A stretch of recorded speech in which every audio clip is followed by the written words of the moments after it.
If you don't have creativity inside of your own company from a DNA standpoint, you ought to acquire it.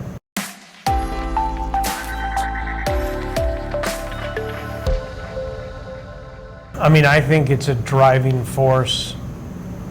Personally, I think it's a driving force. The way that you guys define it, in that sort of broad umbrella, it's a driving force, and it should be infused in everything that a company does. Like, it just, to say that, oh, we're not creative, you know, or I mean, I don't think a company can be creative enough, but they have to have the will and the desire and the passion, and and the principles, because all of those things drive whether they're going to take action on or not.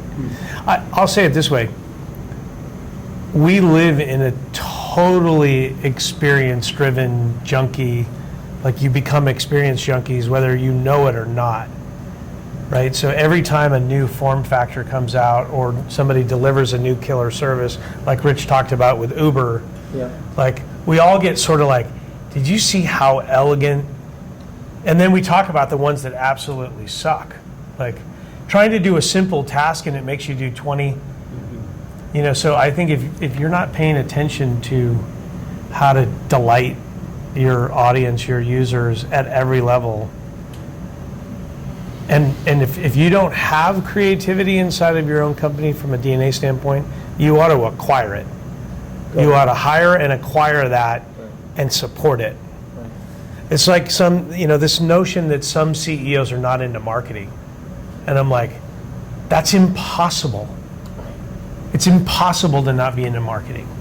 I know of no use case we're not backing marketing, and the ones that don't, you don't see a lot of successful companies that don't get that. So, I would say one of the things related to creativity that, you know, we've used it many times here is the concept of, and we learned this by studying some of the, you know, the premier brands like Virgin and others, and, you know, Richard Branson, that, you know, his concept is always trying to make fanatics out of your product and solution, right? So we had the kind of idea of, how do we make our clients data fanatics, right? And so if you think about, you know, the creative companies, they always produce fanatical customers, right? People that are Apple people are fanatical Apple people, and people that are, Virgin Music, early in the days, like, people at Virgin Music were just like fanatics about the Virgin Megastore experience and the coffee bar, and that stuff was well before Starbucks and everything else, right? And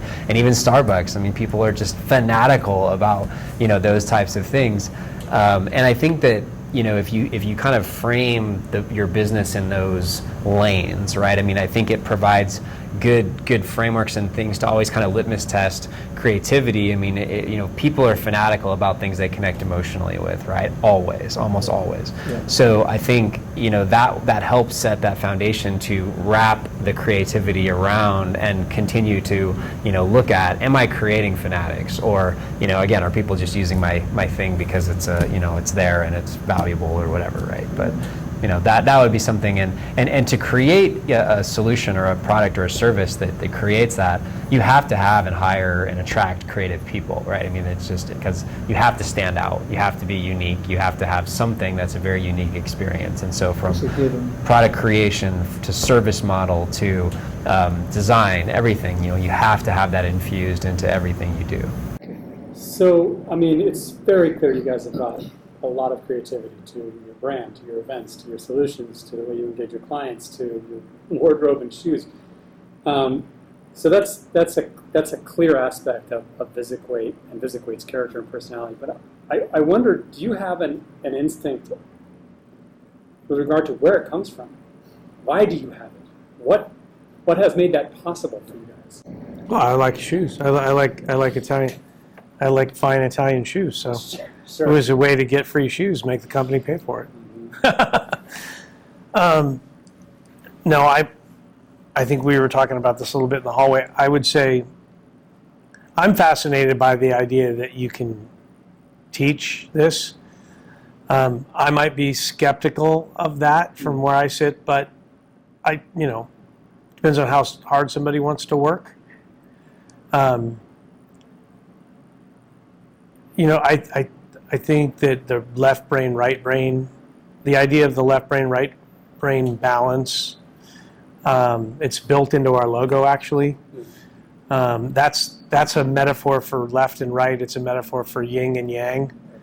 It's a metaphor for back of the napkin meets very clean graphics. And art and science. What's that? Art and science as well. It's the art and science thing. Thank you. I suppose I was born with some healthy right brain to infuse data and math. It's just kind of, I've always been interested in, like the whole idea that Steve Jobs brought humanities and art to the product. It was like, oh yeah, totally. Like that's and and then when you experience those products even early in your life, we had the Macintosh, classic. Yeah. It's like, yeah, I totally jumped on that bandwagon. And I'm kind of a design junkie myself. And, so some of it is me just as the force, but Rich is big on experience and the feeling.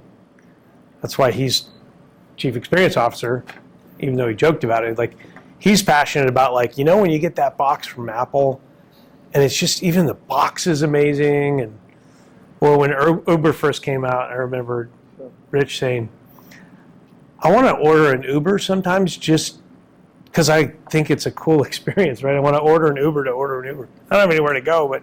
I can pick up on this last question, right? I mean, I do feel like that I have learned a lot of creativity just by being part of this organization with Brian, right? I mean, even the early shoes and everything like that, like that's not naturally, that stuff doesn't come natural to me. But after having gone through some of the iteration, like it's completely natural, and like I even think about it, and even at events when Brian's not there, like I'm leading that charge a lot of times with others and stuff. So it's like, that's a good point. I think that there's a lot of learn now. I'll never be as creative probably and unique in those areas as Brian, but it's like I feel like I am now, I would say, competent enough to lead a team with creative things in the future just by having been through this, right? And so I think there is a learned component of it that can be executed and that's a good some of point. those things, right? So, yeah.